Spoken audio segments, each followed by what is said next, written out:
नमस्कार, प्रवास साक्षी news centre पर आप सभी का स्वागत है। जम्मू कश्मीर का डोडा जिला पिछले कुछ दिनों से तनाव और अशांति का केंद्र बना हुआ है। आम आदमी पार्टी के विधायक महराज मलिक को जन सुरक्षा अधिनियम यानी पीएसए के तहत हिरासत में लेने और उसके विरोध में हुई हिंसक झड़पों ने कश्मीर की नाजुक स्थिति को और जटिल बना दिया है। महराज मलिक की गिरफ्तारी के बाद डोडा और आसपास के क्षेत्रों में जो माहौल बिगड़ा वह इस बात का संकेत है कि कुछ स्थानीय नेता राजनीतिक लाभ के लिए संवेदनशील मुद्दों को भड़काने से परहेज नहीं कर रहे। हम आपको बता दें कि डोडा सीट से 2024 में चुनाव जीतकर विधानसभा पहुंचे महराज मलिक पर सार्वजनिक व्यवस्था भंग करने और भीड़ को उकसाने के गंभीर आरोप हैं। पीएसए जैसे कठोर कानून का इस्तेमाल प्रशासन तभी करता है जब किसी व्यक्ति से शांति और सुरक्षा को ठोस खतरा हो। महराज मलिक की गिरफ्तारी के बाद उपद्रव और हिंसक घटनाएं यह साबित करती हैं कि उनकी मौजूदगी स्थानीय हालात को और भड़काती। इसलिए कठुआ जेल में उनकी नज़रबंदी प्रशासन का कानून व्यवस्था बनाए रखने के लिहाज से जरूरी कदम था। वहीं आम आदमी पार्टी के सांसद संजय सिंह का श्रीनगर पहुंचकर महराज मलिक की गिरफ्तारी के खिलाफ प्रदर्शन करना और इसे संवैधानिक अधिकार बताना दरअसल घाटी के संवेदनशील माहौल में आग में घी डालने जैसा था। यह विरोध स्थानीय मुद्दा नहीं बल्कि एक सुनियोजित राजनीतिक प्रदर्शन प्रतीत होता है।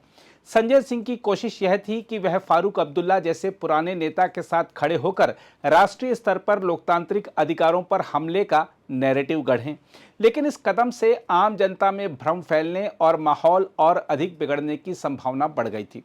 देखा जाए तो डोडा और श्रीनगर की घटनाएं यह साफ दिखाती हैं कि कश्मीर की राजनीति अब भी बेहद नाजुक है। विपक्षी दल सरकार के फैसलों को लोकतंत्र पर हमला बताकर जनता में सहानुभूति बटोरने की कोशिश कर रहे हैं, लेकिन प्रशासन का तर्क यह है कि सुरक्षा और शांति सर्वोपरि है।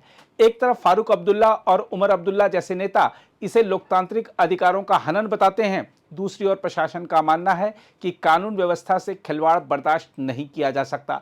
इस पूरे घटनाक्रम ने घाटी की राजनीति में एक नया उबाल पैदा किया है, जहां लोकतांत्रिक अधिकार बनाम सुरक्षा की बहस फिर से उभर आई है।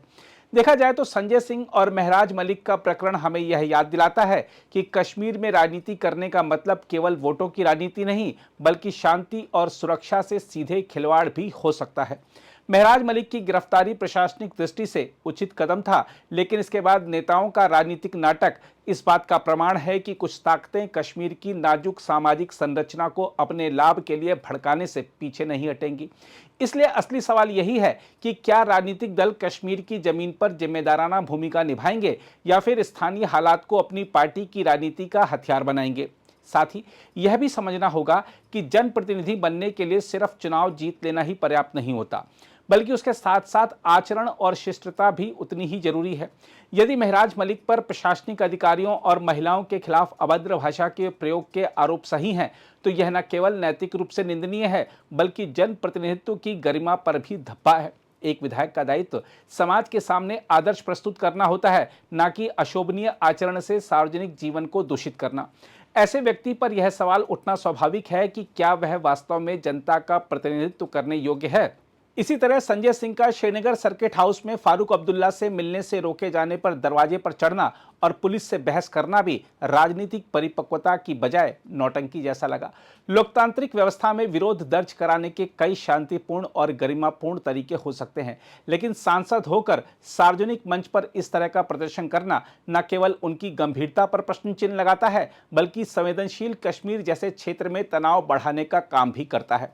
कश्मीर की परिस्थितियां पहले ही बेहद नाजुक हैं। ऐसे में नेताओं का दायित्व यह होना चाहिए कि वे शांति और संवाद का माहौल बनाएं, लेकिन जब जनप्रतिनिधि ही अभद्र भाषा और अशोभनीय हरकतों में उलझे दिखाई दें तो यह लोकतांत्रिक मूल्यों के लिए चिंता का विषय बन जाता है।